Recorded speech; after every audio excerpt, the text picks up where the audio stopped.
lenteur dans le traitement des dossiers, l'abus de fonction, le délit d'apparence et l'arrogance vis-à-vis des justiciables.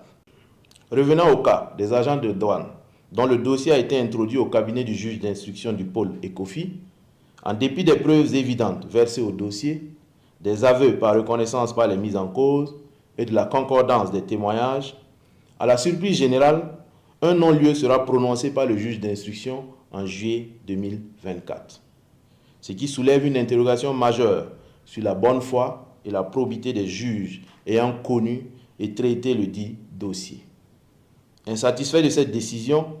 le procureur du Faso fera appel de l'ordonnance du juge d'instruction devant la chambre d'instruction de la cour d'appel. Le 27 août 2025,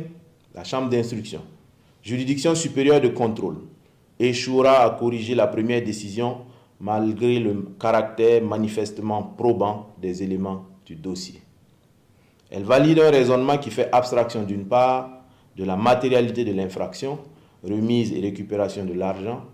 et d'autre part de la concordance entre les images et vidéos réalisées par les enquêteurs infiltrés et les pratiques dénoncées par les témoins. Cette confirmation du non-lieu, nonobstant les preuves flagrantes, fragilise l'effort de lutte contre la corruption et envoie un signal extrêmement négatif sur l'efficacité et la rigueur du pôle judiciaire spécialisé. À l'issue de cette mascarade judiciaire, les mises en cause parviennent à obtenir auprès des juges ayant connu du dossier l'identité des dénonciateurs ainsi que des pièces de la procédure,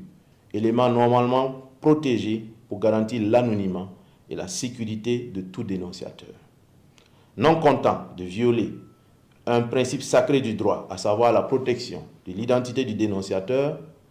l'un des douaniers mis en cause se paie le luxe d'attraire le dénonciateur devant un juge qu'il corrompt en contrepartie d'une condamnation sévère de ce citoyen qui a voulu contribuer à la manifestation de la vérité. En rappel,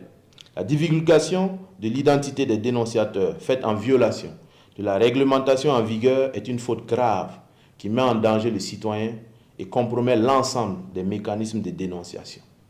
Cela met également en lumière un grave dysfonctionnement dans la chaîne de justice et de protection des témoins. Dans le cadre de cette affaire, une série d'interpellations d'acteurs de la justice, suivies d'auditions effectuées courant le mois d'octobre 2025,